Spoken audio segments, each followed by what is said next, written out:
Hi guys, I welcome you all to Learn with Diamond Door. I hope that you all are well. So इस video के अंदर हम लोग case study discuss करने जा रहे हैं for all the topics which we have already covered in the earlier video of chapter 1 class 12 business studies, right? In earlier video we have already covered 2 to 3 topics of chapter 1.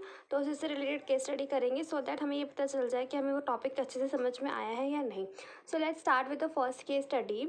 So Vrinda Ltd is able to achieve the target production of 5,000 units with the prescribed period. However, to achieve the target on total time, additional rupees 40,000 were paid as overtime wages to employee. Do you think Vrinda Ltd is effective and efficient in its working? ठीक है, तो कल जो first video बनाई थी part 1 में, उसी के अंदर मैंने आपको इफेक्टिव और एफिशिएंट का जो मेजर डिफरेंस था वो समझाया था कि जो इफेक्टिव होता है वो क्या होता है. उसके अंदर सिर्फ हमें काम को पूरा करना होता है, ठीक है, इररिस्पेक्टिव ऑफ कितना टाइम लेते हैं, कितना पैसा लगता है या फिर कितना रिसोर्सेज लग रहे हैं. But in case of efficient the work should be completed right on the time and with ना एफिशिएंट रिसोर्सेज, मतलब कम समय में कम रिसोर्सेज के अंदर और कम मनी भी उसके अंदर कम लगना चाहिए. ठीक है, क्योंकि इसके अंदर उन्होंने लिखा कि उन्होंने एडिशनल 40,000 पे कर दिए, तो आपको बताना है वो यहाँ पे इफिशिएंट थी, इफेक्टिव थी, क्या थी.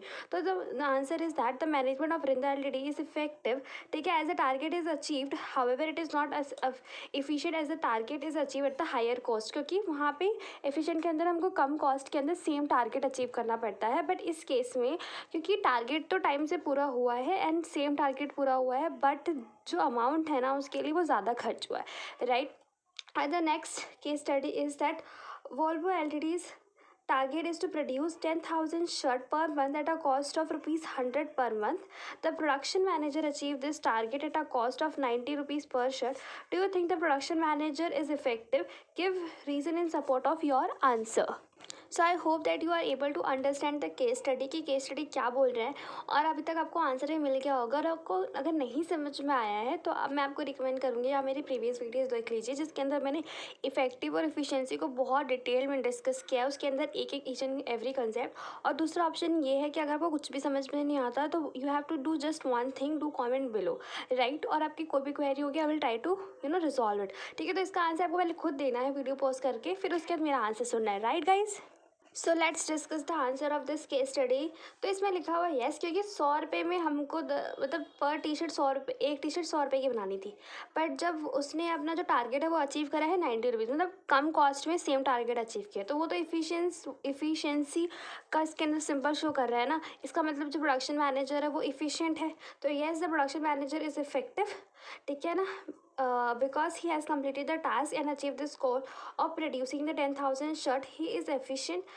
Also he has achieved the target at the lower rate, since he achieved the target at a lower rate of 90 per shirt while the standard cost is rupees 100 पर शर्ट. ठीक है, तो आपको वो डिफरेंस समझ में आ गया होगा कि इफेक्टिव मतलब क्या होता है और एफिशिएंट मतलब क्या होता है. मैंने आपको कल भी बताया था कि जो इधर का मेजर डिफरेंस यही है कि जो इफेक्टिव है वो थोड़ा सा नैरो टर्म है, और जो एफिशिएंसी है इफेक्टिव है वो आपका एफिशिएंसी वो आपका थोड़ा ब्रॉडर टर्म है. ठीक है, तो इसके अंदर इफेक्टिव और एफिशिएंसी और इसकी मतलब इतनी सारी केस स्टडीज़ आती है ना, तो आपको इस कंसेप्ट को बिल्कुल भी लाइटली नहीं लेना, right. So let's discuss the next case study is that the Hero Ltd's target is produce 10,000 shirt per month at a cost of 150.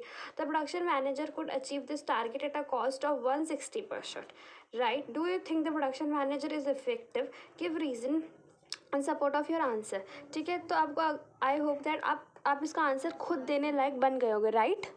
तो इसका आंसर भी पहले आपको खुद से बताना है और फिर उसके बाद जो है मेरा आंसर सुनना है. तो आप मुझे लगता है बहुत इजी हो गया होगा, आप इसका आंसर बहुत ही ईजिली दे पा रहे होगे, क्योंकि 10,000 की शर्ट को बनाना था एक महीने में और एक शर्ट का हमने प्राइस फिक्स किया था 150, लेकिन हम बना रहे हैं उसको 160 पर शर्ट. इसका मतलब क्या है, टारगेट तो अचीव किया है बट 160 मतलब मोर कॉस्ट में कराया. तो और यहाँ पे क्वेश्चन में क्या बोला है, do you think the production manager is effective. तो क्वेश्चन बहुत ध्यान से पढ़ना है, सिर्फ इसके अंदर इफेक्टिव का पूछा है, इफिशिएंट का नहीं पूछा.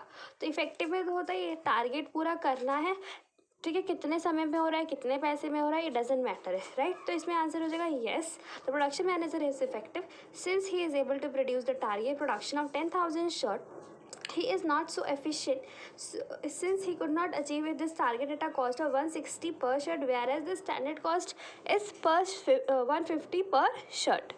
For today's video this is enough.